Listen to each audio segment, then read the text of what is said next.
City News is brought to you by East Brewster Lawyers Rotorua, celebrating 100 years of legal excellence and innovation.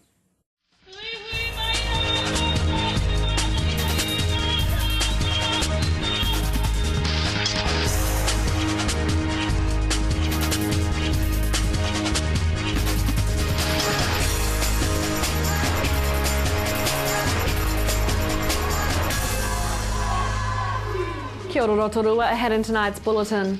Latest statistics show just over half of us are prepared for a major emergency.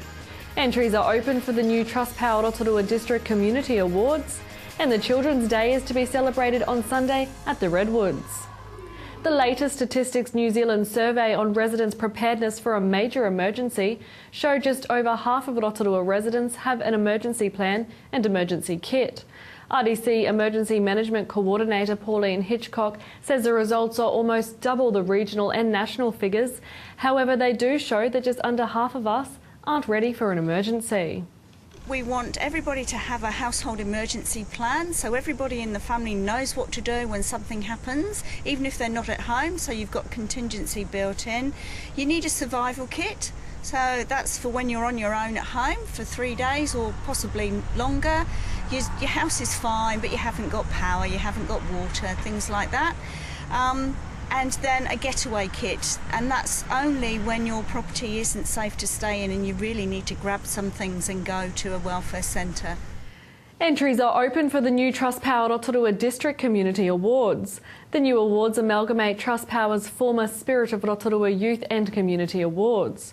Trustpower Community Relations Representative Jess Somerville says through this new all-encompassing event, Rotorua's hard-working voluntary groups, dedicated individual volunteers and selfless students will be celebrated in one very inspiring evening.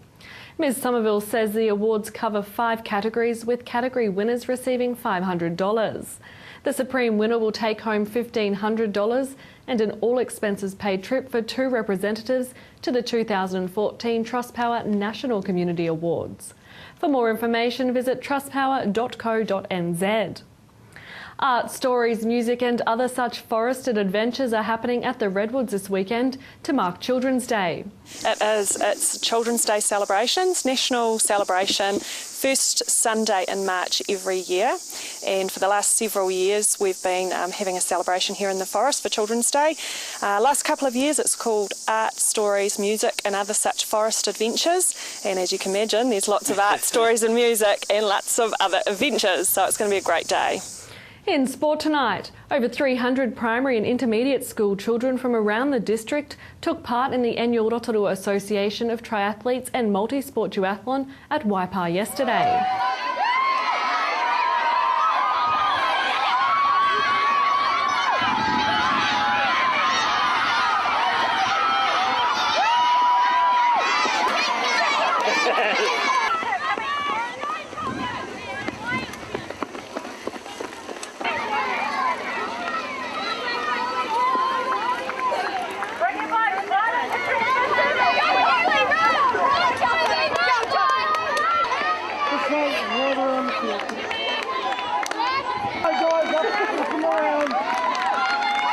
To your weather update now. Tonight will be fine with light winds and an overnight low of 10.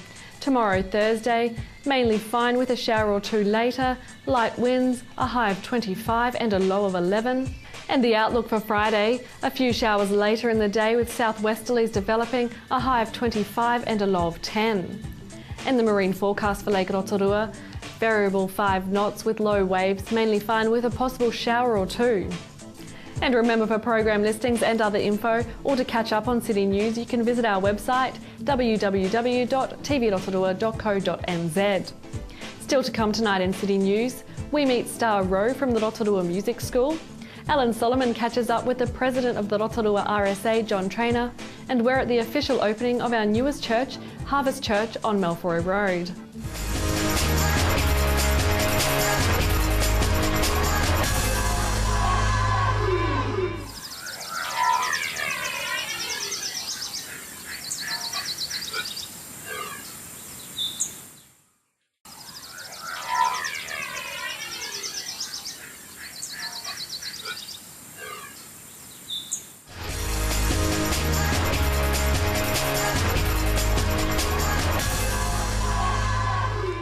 Kia ora. Well, we're in the Rock Shop on Erueta Street, and there's somebody sampling a guitar behind us, which we can hear, which is actually very nice. It gives a very nice little bit of ambience, doesn't it?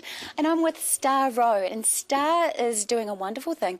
She is going to set up the most amazing music school that Rotorua has ever seen, and we're going to help her do it. So tell me about your dream. So Rotorua Music School started in 1986 by teachers within the community that wanted children to have an opportunity to learn to read music and start to gain a passion for and appreciation for music. Wonderful. And this year you're really revving it up, aren't you? Because you want lots of something. Yes, we want more students to come in, and we're always looking for tutors. It's a paid position, so if anybody is interested, you can check out our website and see what instruments we have. And yeah, wonderful. So, what kind of instrument do you normally teach at your school? Well, we start from the age of 4, and our primary focus is kindy and primary school age children, but we do take on adults, and so we have like the jump, marimba, ukulele, recorder, and then our tuned instruments. And so there's something really special about music, isn't there? What is it that you love about music? I just love the fact that the children will be able to have an opportunity to learn, and I think in our schools today we don't have that much opportunity, so I think we're providing a good service for children to be able to do this. And so with music there's actually a lot of things that you're learning, isn't there? Because a lot has to go on to be able to play a musical instrument, like the violin, for example. Yes, and that's cognitive development as well, in that you're providing, they're learning to read music, the rhythm and beat, and fingering, so you've got a lot of things going on all at once. And it's so good for little brains, isn't it? And it's actually a real talent that we really want to try and encourage with little people. If they have a musical ear and if they have that skill, it's good to catch them young, isn't it? It is, yes. And that an opportunity as well is being able to come and see our instruments and see how it's done as well. So it gives them, I think it's important for children to choose where they want to go with their music playing and not having the parents choose for them. Beautiful. So I'll run off a list of instruments for you, and you tell me if you got them. Guitars. Yes. Beautiful. Piano. Keyboard. Violin. Yes. Recorder. Yes. Flute. Yes. Wow. Okay. Come on, Kitty, rack your brain. Ukulele. Yes. Oh, tambourine. You want? Well, you were pushing me a bit.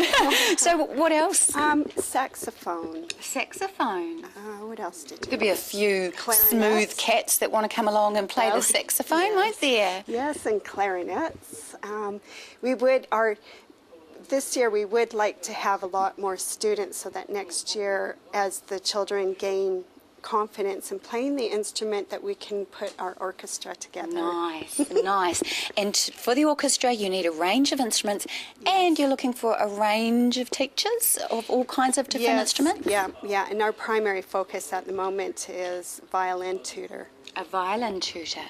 And as you said before earlier in the interview, it is a paid position. Yes. So you're not just asking someone to come along out of the goodness of their heart.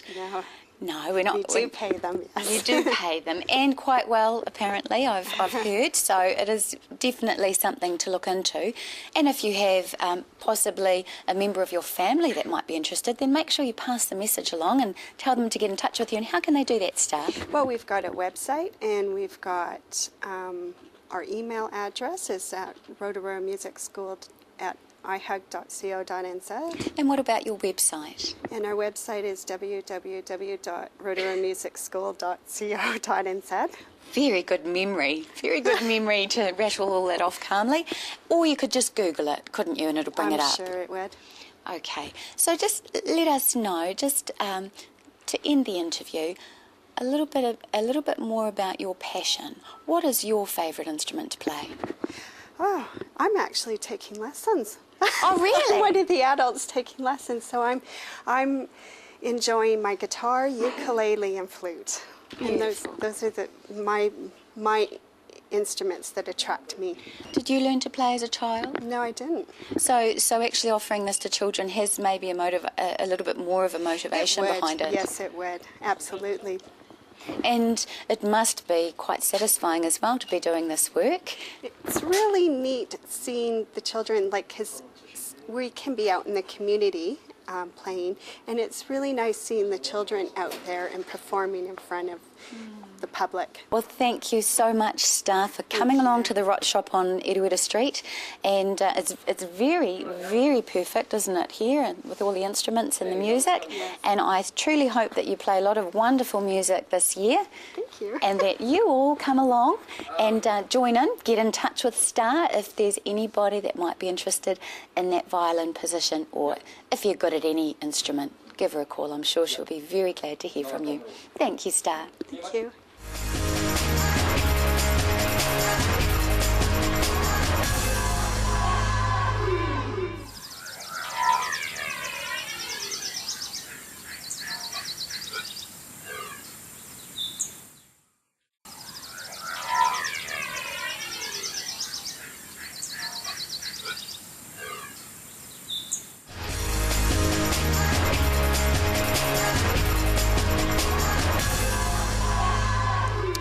Well, we're down at the RSA today, and it's quite interesting to see that they've made some changes in the back of house, but also in the main club rooms here. Now, we're going to catch up with John Traynor, the president of the RSA, and we're going to find out a little bit more about the AGM and the committees that have just opened for their nominations. Hi, John. Nice to see you again today. It's always good to catch up with you. Now, last year we came to the RSA and we had a chat to you about the RSA movement in the 21st century. So, basically, what we're here because we want to find out what's been going on. So, give us a bit of an update of what's happening down here. Well, greetings, Alan. And yes, there has been a lot of movement since we last spoke into the 21st century. Some of it's behind the scenes in respect to the way we administer our business. That's been upgraded. As of last week, we finally achieved that goal of bringing our accounting system into the 21st century, along with some of our other systems like our tills, gaming machines. Out on the floor, amongst our members, we've changed things. This time last year, we were lucky if we had one coffee machine. Now we have 4. Nice. And, They'll be happy about that. Absolutely. And that means that there's been a shift away from a place where we only supply alcoholic beverages. Now we supply it right across the board. And of course, with our alcoholic beverages, at this time last year, you're lucky if you had a choice of 4 different types of beers. Now we offer up to 8. Nice. So that's an overview of where we're at. Furniture, we've changed that around. We've had a look at the way we run different events within the RSA and the way our sub-clubs operate. So, yes, we believe we're well and truly have moved into the 21st century. And you've got a coffee machine just over there, and I'm sure that's well used. It is indeed, and we're actually going to upgrade it because we run out of product so often that we found that the new machine, is not adequate enough for the usage that we expect of it.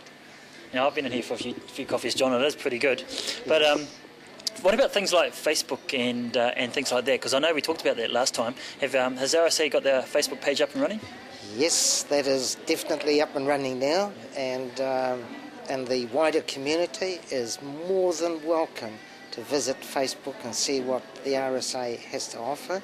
And in addition to that, of course, our website is up and running, and that's on www.rotrsa.co.nz, and that will give a lot of our social calendar, the President's Pen, in which I normally produce about 8 pages in the President's Pen about what's happening within the RSA, how we're affected by outside influences, namely the new Sale and Supply of Alcohol Act 2012, which came into effect on the 18th of December last year. Now, obviously, behind us, you've got some young people in here playing a few games. So it looks like, is it bridge? It's a version of that. It's called Flag 500. And that's an activity that takes place every Tuesday afternoon from midday through to 4 o'clock. Yeah, and that's one of your clubs that you run during the week? Yes, yeah. yes. Now, the other really important thing that is coming up very shortly is your AGM as well. Yes. So what date is that? That's on the 29th of March, which is a Saturday, and starts at 9:30. Always a busy day, isn't it? It is a busy day indeed, and quite an important day too, of course. It means that we select our members our committee members to take us through 2014 until March 2015. And any other significant changes we can see coming out for 2014?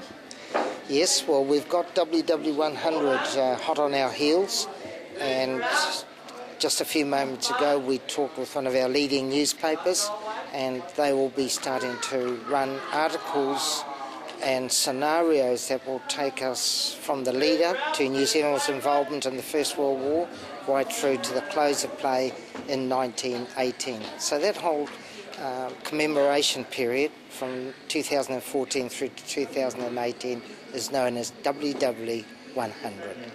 Obviously, Anzac Day is also only a couple of months away. Yes. These two dates are always important in the history of New Zealand. Do you find that a lot of kids come in, especially school kids, come in and want to have a chat to you, or maybe your members, to find out what sort of things they went through in the war? Yes, this is ongoing, and very shortly we will be starting to receive inquiries and visits from the various schools around Rotorua who will want to know a little bit more about WW100 and how their relatives or their ancestors were involved in that nasty conflict. And that's important, isn't it, to carry the memory on of the soldiers that lost their lives? It is indeed, and they want to know the part that their ancestor, their relative, played in that conflict, and perhaps show off with the medals and show their great-grandfather or their grandfather's medals. And they like doing that on Anzac Day. They do. Yes. Now, we're almost out of time, John, but I know we're going to come back and see you on Anzac Day, because we're always down at the Ohini Mutu to celebrate and commemorate Anzac Day. So look forward to seeing you then. Appreciate your time. Thank you very much, Alan.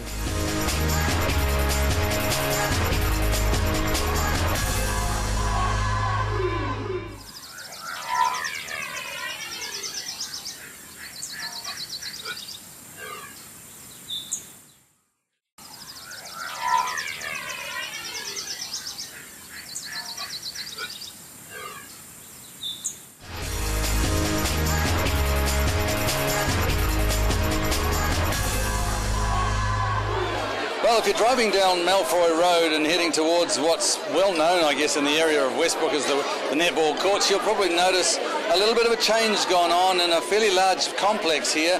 It is actually, of course, the previous Te Wānanga Performing Arts Centre. It is now the Harvest Centre, and it's the Harvest Church has moved from Old Taupo Road to here, and we have a very excited pastor. This has been the opening day here today. We've had Todd McClay, as you heard a little bit earlier.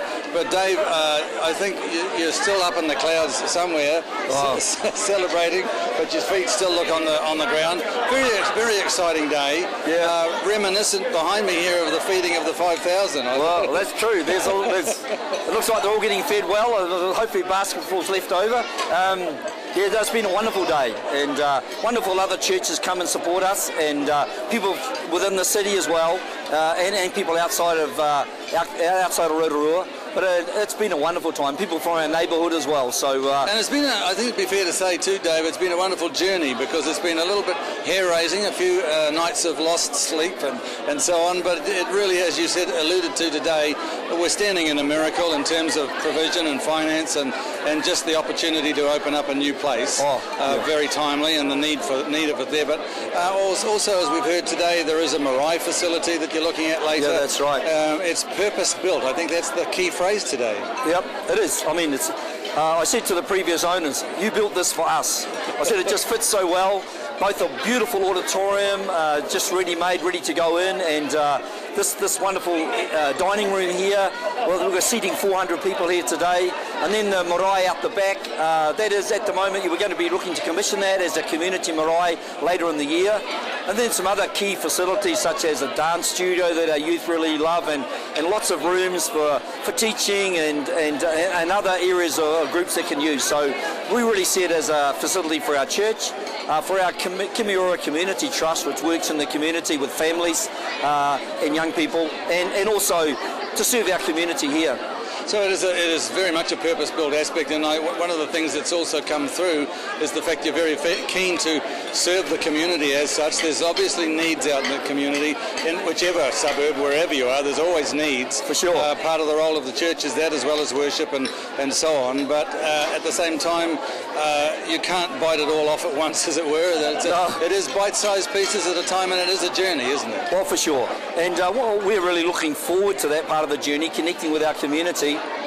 We're already out talking with local schools that want to use our facility just to enhance their things Maori, as far as the marae complex, but also other areas too. We've got a local community Maori language group that are here, just started last week, and we've only just been here for a little while, so we know that's going to grow and develop, and that's one of the exciting things about being here. Yeah, it is a home for our church, our Harvest Church, but we see more than that, partnering with the community and beyond. So and you've got broad shoulders. Yeah, well, that's true. Yes, and we've got a great team of people, as you can see, all the people being fed here, and just wonderful, really, the people working together. But there's room for others. We know that's part of coming in here, is that we've got space for others, and actually since we've been here we have seen a number of new people and other families coming and saying, hey, we just like the feel of this place, and is there room for us? I said absolutely, so that's been great already. Well, we'll let you go and continue celebrating, but congratulations, it's a great open day here. A lot of people are really going to go away from here thinking, wow, what a neat place. So well done, thanks for your time. Thank you very much. All right, and one of the key men here today has been our local MP, Todd McClay. Todd, churches, we didn't know it before, sort of, it's a bit lively, but also getting to the nuts and bolts of this place here. Of course, it was the Te Wainanga Performing Arts Centre, purpose-built, I think you said, and others have said, for a church that's going to grow. Yeah, look, a pretty exciting day. A lot of people from wider Rotorua, other parts of New Zealand, have come together to celebrate the start of, or the movement of, this new church.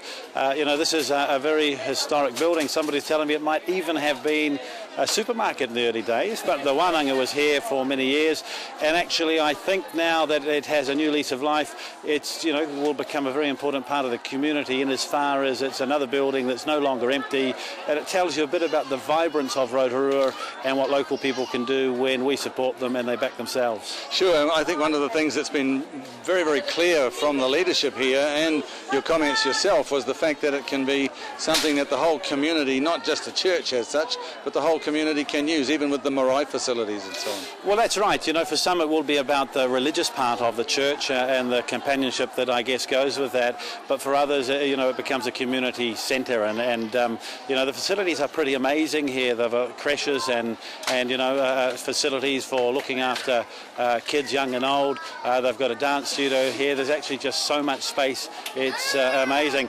They've got a hanging machine out the back, a pit there. So, I think thought of everything, haven't they? Well, now having had a look at it, I can think of all sorts of events where people in our community say, we need somewhere to hold it, to bring others together.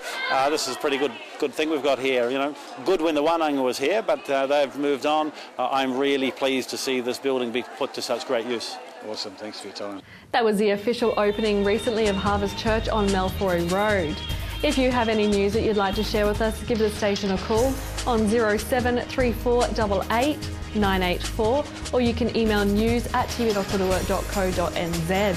Thanks for joining us tonight for Maria. Supporting local content so you can see more of New Zealand on air. City News was brought to you by East Brewster Lawyers Rotorua, celebrating 100 years of legal excellence and innovation.